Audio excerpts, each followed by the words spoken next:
absolutely love sewing with jeans. I especially love making quilts out of jeans. They're just so much fun to work with. They are so durable, and it's really fun repurposing something that you no longer wear. So today I'm going to be sharing with you some of my best tips for quilting with jeans. And I'm going to work through a quilt pattern as I go over some of the tips I've learned over the years after working with jeans and making quite a few quilts out of them. So today I'm going to be using this pattern paradigm. I have had this pattern for a while now, just sitting here staring at me, and I've been trying to come up with an idea of what I want to do with it. And I decided that I'm actually going to use this pattern for my jean quilt because all of the quilts that I've made in the past so far have been just patchwork jean quilts. So I just cut squares and made a simple jean patchwork quilt. And I thought it would be a lot of fun to actually use a quilt pattern and incorporate jeans into it. So that brings me to my first tip for you, and that is to really plan out your quilt and what you want to do with it. So let me explain that a little bit more using the pattern and just giving you some other tips you might want to think about before you start cutting your jeans. So you can see that here on this pattern, there are a few different colors going on, different shades and things like that. So when I pick out my jeans that I want to use, I'm going to keep that all in mind, that I'm going to want a darker color and some lighter colors and kind of some medium tones. Now I'm only going to be making the smallest size in this pattern. And the nice thing is that there are a few different options here. You could do a pillow, a baby quilt, or a throw. And you can see how much fabric you're going to need for each one. But for this quilt, you're going to have to go a little bit farther than just thinking about the amount of fabric you need, because some of the cuts in this for the larger throw quilt are going to be too large for these jeans. Now, I'm not going to give any of the cuts away because this is a pattern that you have to pay for, and I will link you to this pattern if you are interested, because it's so pretty. But so think about it here. If you're going to need a 10-inch square out of this color jeans, that would be kind of hard to get unless you're willing to piece it together, right? So you're going to be limited to how wide the largest width of the jeans is. And then you still have to think about, like, okay, so right here I could probably get 8 inches, but you're only going to get an 8-inch rectangle, because if you come down just a little bit farther, you may not still get that 8 inches. So that's one of the reasons why I decided to move this down to a pillow sized jean quilt. I think I'm going to try and make two and get two nice accent pillows for one of my couches downstairs. Now, something else to look at, since I'm using jeans for this, I'm limited in how many different color options I have right now. So one of the jeans I have is this beautiful, beautiful black here. And I thought that might be good for this darker tone here. But when I laid it with the other options I have, I just really thought that the black might stand out too much. Maybe it would work, but it's just something to think about. I also was hoping that I could use these jeans for the background, but I thought it would blend too much with this green that I really wanted to work in here. So there really is a lot of planning when it comes to any quilt, but it's just something to keep in mind, especially when you're working on a jean quilt, and especially if you're wanting to use it with a specific pattern. Something else I always think about when I am working on a jean quilt is the lovely pockets and different accents you can find on jeans. So here, this jean has such a fun design on the pocket. And then just using pockets in general can add a lot of fun to a quilt. But if I was planning a patchwork jean quilt that has 3-inch squares, I wouldn't be able to cut this pocket out. So before you start cutting your jeans up and cutting all your little squares, make sure that you get the size you'll need if you want to work the pockets in. So here, you know, you'd probably want 7.5 to 8-inch squares on this quilt to really get this pocket cut nicely into it. And maybe that's not the only pocket you want to use. Maybe you have some other pockets you want to get in, and maybe some of them are even larger than that. So measuring them all and just getting an idea of what you might need to do first is a really good idea.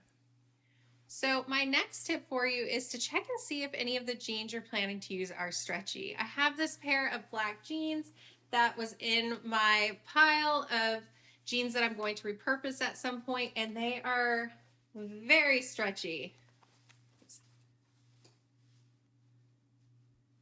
So that doesn't mean you can't use them, but it does mean that you'll need to kind of plan a little bit more with them. You could starch them a whole lot and hope that it would kind of alleviate some of the stretch. But something else you could do is add some woven interfacing to the back of them, and that will give them a little more structure and make it a lot easier on you when you go to sew them. You won't get as much stretch, if any at all, and that can really shift around your block and get pretty frustrating if you don't figure out a way to work through all of that stretch. Now, before we move on to the next tip, I am going to show you that I'm using some canvas for the background of this pillow, and it's also going to be the back of the pillow. I thought it was really nice because it has such a lovely texture to it. I really think it's going to add some fun texture along with the jeans to this quilt. So I'm really thinking it's going to turn out quite lovely. So here is how my color palette looks so far. I have this pink, I have a green, I have a light gray, a dark gray, and then the canvas. I did wash and dry this canvas because I did get some suggestions in my 5 unexpected places to buy fabric on a budget video. So many people love the idea for getting this painter's drop cloth from a hardware store and using it in tote bags and different sewn items, but I also did get a lot of good suggestions from people who have used it before that you definitely want to wash it first. And I did. I didn't think to measure it first or after yet to see how much it shrunk, but you could tell the weave did suck in. So just keep that in mind if you want to use something like this, that you may want to wash and dry it first, especially if you're putting it on the back of a quilt that you're going to be using at the beach or for picnics or things like that. So on to my next tip for you. I really, really strongly suggest that you break down the jeans that you're going to be using first. So what that looks like for me is I cut along the seams of the jeans, and you could seam rip them out if you want to. I just think the time that it takes to do that doesn't make sense for the little bit of fabric you might save. So I just cut down all the seams, and if I'm not planning on using the pockets in a project, I cut around them enough distance that if I want to work them into a different project that I'm going to do, I can still save those for that. So let me show you how I break down these jeans. Don't these jeans even have some cool texture through them? I don't think I'm going to use it in this quilt, but I am definitely going to think about that later. So I cut right along the seam down the side of the jeans.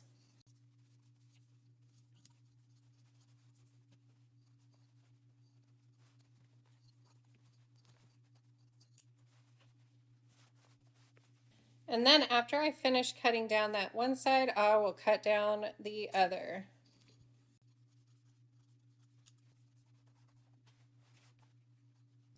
Then when I get to the middle of the pants, I just cut right up where the zipper is, and I just cut these right in half.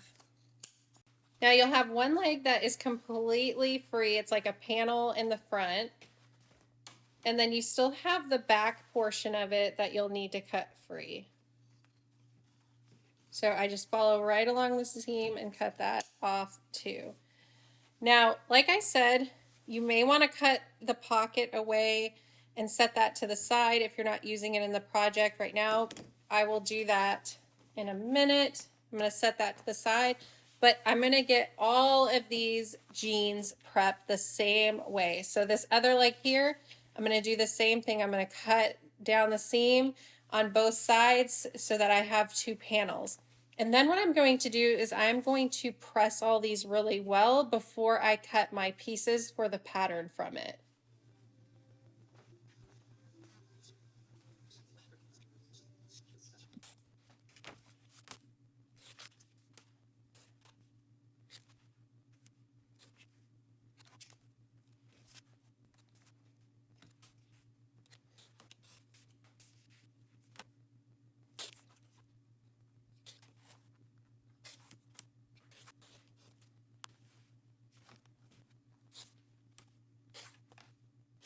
Now that we have everything cut, it's time to start talking about next tip I have for you. And that is to use the correct needle for working with jeans.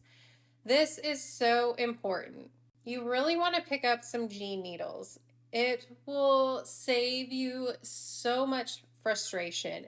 It is really strange that such a tiny little change makes a difference, but trust me, when I pieced my first quilt that was out of jeans, I used just a universal needle.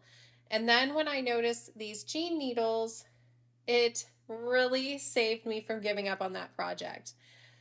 Before I used the jean needle, my needle would break over and over again. And as soon as I put this jean needle in, it changed everything. It was very rare that a needle would break for me on that machine. So I am going to go change out the needle on my machine to one of these jean needles, and then we'll talk about my next tips for working with jeans. All right, so my next tip for you is to know your machine.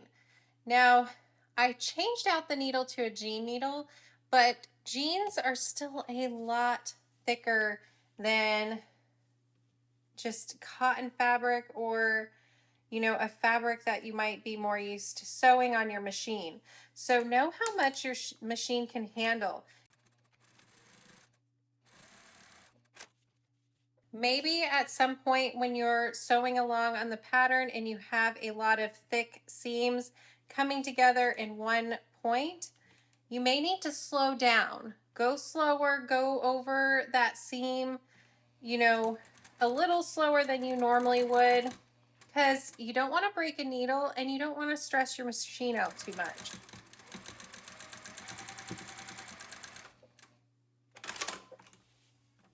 Now, my next tip for you is to invest in this cute little tool that is called a hump jumper. I know, I know. I will link to it for you in the description, but yeah, that's what it's called, but it is actually very, very useful. You can see each side is a little bit of a different thickness.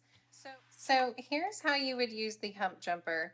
So when you get up to that bulky seam and your presser foot starts getting a little uneven, you can take the hump jumper and put it behind it so that the angle isn't so severe that the presser foot is at.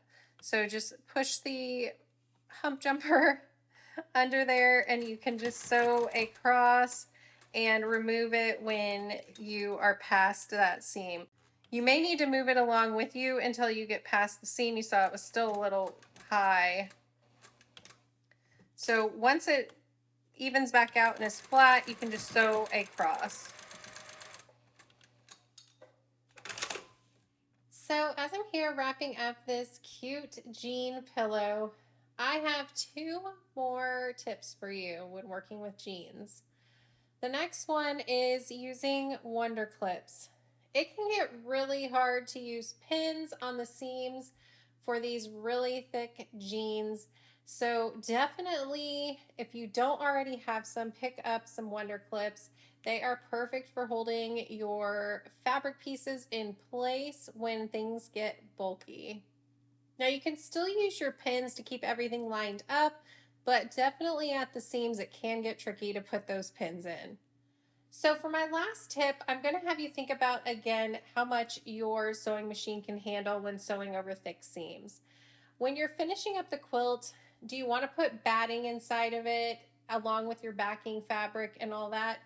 A lot of times I don't put batting in my jean quilts because it's already getting so thick. So think about whether or not your sewing machine can handle batting and a backing fabric. Even if you choose just to go with a backing fabric, you may want to think about whether or not your sewing machine can quilt through both of those layers. Those seams can really get thick. So if you do choose to quilt it on your domestic machine or even your long arm, just make sure that you are careful and go slow when you need to. Now, if you don't think that your sewing machine can handle quilting jeans and backing fabric and batting if you choose to put that, another option for you is to tie your quilt. I tied my first jean quilt that I made because I knew the sewing machine I had at the time just wouldn't be able to sew through all those layers. How did I know that? Because I tried and I broke a lot of needles. So I ended up ripping out what I did and just went with tying it, and it is still a great looking quilt either way. So don't feel bad if you need to go that route. It is honestly a fun way to finish off a quilt. All right, so my cute jean 20 by 20 quilt is finished. I quilted it with just batting on the back because if I did go with a pillow, I did want something to cover up all the loose seams. Jeans and the canvas here really does like to shed. So if I'm just putting a pillow form inside of this pillowcase, I definitely want something to keep it from getting messy. And if I decide to go with a wall hanging or a table topper, which you should let me know what you think I should do. If I decide to go with either of those, I can still just throw a backing on here and either do a little bit more quilting or just leave it as is, because if it's just a wall hanging or a table topper, it'll be fine if the quilting doesn't go through to the back. But how cute do you think this pattern is? It just turned out so lovely to me. So I'm going to bring you in for a close-up though, because here's the thing. Jeans are really tough to work with. Those thick fabrics can get really hard because your foot and as you sew can really want to shift around, and points can be really tricky. So I'm going to bring you in to really see this quilt, because there are definitely some parts that I could have tried a little bit harder on, but you know what? So be it. I am really happy with how this quilt turned out either way. I think the colors I ended up choosing were great, and I absolutely love the texture of the canvas on this quilt. It really adds a nice effect to it, in my opinion. So I'm going to bring you in closer just so you can see what I'm talking about. All right, and honestly, maybe you did see it when I was just holding it up a little bit farther away, but what is that thing Jenny likes to say? If you can't see it riding horseback from 20 yards away or whatever she says, then it's fine. I think she says it. It might be a saying a lot of people say, but I hear her saying it a lot. And that's Jenny from Missouri Star Quilt Company, if you didn't know. So there's definitely some places where some points got lost and some things just seriously got wonky and just all kinds of fun things happened. And you know what? What do you think though? It is still a very, very cute quilt. So honestly, just you don't have to get hung up on all those little details. If they matter to you, then go back and rip some seams out and fix it. But still, just think about it. When it gets all said and done and you're seeing it all as a whole, it can still be an awesome project, even if things kind of went wonky. All right, let me know in the comments if you have made a jean quilt before, what you thought of it, and also put any tips you may have for quilting with jeans or sewing with jeans down in the comments. I find them so helpful. I get so many great tips from the comments, and sometimes I even see other people commenting on them and thanking people for their tips and suggestions as well. I absolutely love it. Thanks so much for watching, and I'll see you in the next video. Bye. I absolutely love sewing with jeans. I love making quilts out of jeans. I just think they're so much fun to work with and repurpose. It's my dog making noises. Shadow, sit. Down, down. You're being too loud. So for my last tip, it's to think about, again,